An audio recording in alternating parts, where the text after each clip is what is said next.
RS news में आपका स्वागत है। हरियाणा के रेवाड़ी जिले में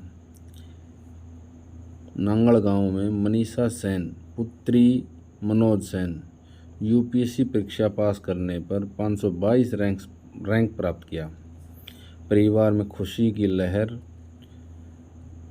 इस मौके पर गोहाना सैन एकता विकास संगठन की टीम अपने सदस्यों के साथ मीनाक्षी सेन के घर जाकर बधाई दी व मुंह मीठा करवाया।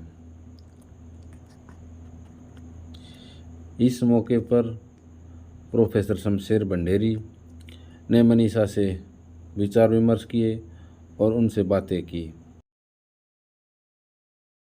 मनीषा बेटा, आप एक सोसाइटी के लिए एक आइडल हैं कि आपने प्रोग्रेस की है और आप सिविल सर्विस में आए हैं। ये आपका कौन सा अटेम्प्ट था? सर मेरा 5 अटेम्प्ट था। और क्या रैंक आया है? 522। तो आपकी एजुकेशन बैकग्राउंड क्या रही है? सर मेरा जो 10th मैंने गवर्नमेंट स्कूल से किया है, गांव के से जी। हाँ जी। उसके बाद 11th-12th मैंने नॉन मेडिकल से किया है जी। और ग्रेजुएशन सर मेरा DU से था, फिजिक्स ऑनर्स। उसके बाद सर मैंने बीएड किया है। बीएड के साथ ही सर मैंने तैयारी शुरू कर दी थी। तो इसका मतलब कि आप ग्रेजुएशन से पहले आपकी सारी एजुकेशन जो है रूरल ग्राउंड की रही है? हाँ जी। बहुत बढ़िया। तो आपने आपका सब BSc जो किया ऑनर्स से, तो वो आपका BSc था और आपका मेन में जो सब्जेक्ट है ऑप्शनल हाँ जी। वो ज्योग्राफी रहा। हाँ सर। तो सब्जेक्ट आपने चेंज किया, इसका कारण क्या था? सर सब्जेक्ट मैंने इसलिए चेंज किया था क्योंकि जो फिजिक्स आता है मेंस में वो आता है MSc लेवल का आता है। जी जी जी जी।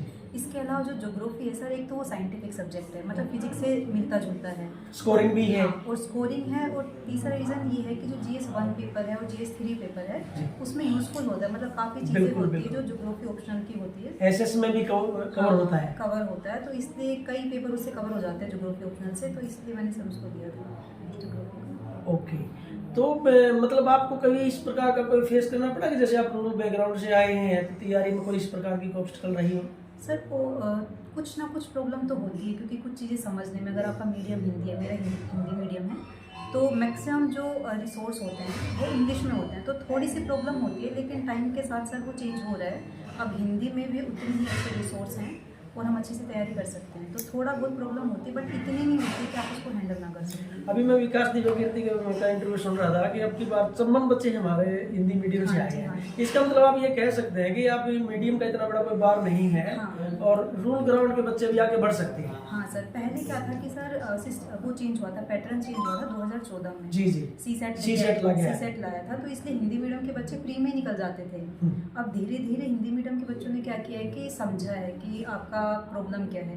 प्रॉब्लम सीसेट है, तो उन्होंने मैथ के ऊपर काम करना शुरू किया है। तो अब सर धीरे धीरे, जैसे 15-16 में तो बहुत कम थे, 5 बच्चे 6 बच्चे ऐसे होते थे, लेकिन धीरे धीरे सर जो संख्या है हिंदी मीडियम की काफ़ी बढ़ रही है। और इस बार आई थिंक 55-56 होंगे, सिर्फ 55 से भी ज़्यादा होंगे, क्योंकि 55 तो दृष्टि के हैं, वैसे काफ़ी हैं सर, 100 के आसपास होंगे।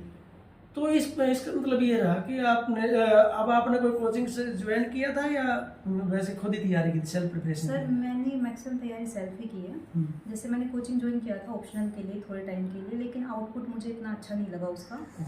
तो इसलिए मैंने उसको छोड़ दिया था 1.5 महीने के आसपास करके।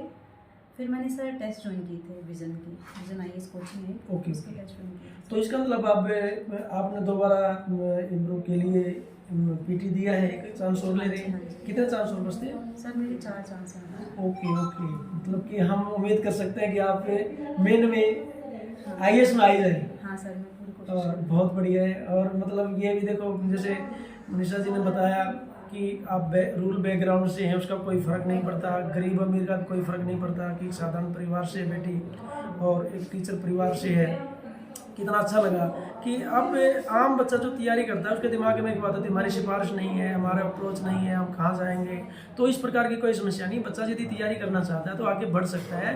और मैं ये कहूँगा कि मनीषा एक प्रकार से हमारे लिए आइडल है, एक गरीब परिवार के लिए, सामान्य परिवारों के लिए, रूरल एरिया के लिए, कि जिन्होंने किसी प्रकार की इस प्रकार की वो फैसिलिटी, जो बच्चे कॉन्वेंट स्कूल में पढ़ते हैं, जो कॉन्वेंट ब्रीड जिसको हम कहेंगे, हर प्रकार की जिनको फैसिलिटी मिलती है, वो फैसिलिटी ना होते हुए इन्होंने सक्सेस से प्राप्त की है।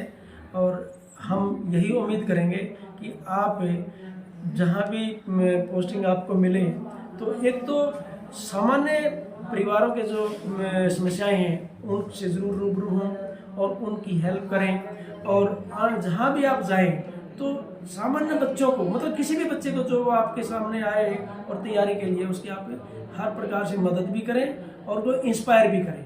तो हम भी ये उम्मीद करेंगे कि आप हमारे लिए इस प्रकार से आइडल बने। तो एक आज मनीषा आई है तो आने वाले टाइम में काफ़ी बच्चे हमारे निकल के आए और इसी उम्मीद के साथ कि हम अपनी शुभकामनाएं देते हैं कि मनीषा आने वाले समय में मेन IAS में अच्छी पोजीशन पे आए और वो हमारा सौभाग्य भी होगा और हमारे समाज से एक उम्मीद भी होगी मनीषा से। प्रोफेसर शमशेर बंडेरी ये सब बातें की और आगे बढ़ने के बारे में विचार विमर्श करते हुए आइडल बनने की कोशिश की। कितनी खुशी हो रही है मनीषा की दादी अपने विचार रखते आपके हुए। इतनी खुशी होगी सर तो मेरे भी खुशी होगी।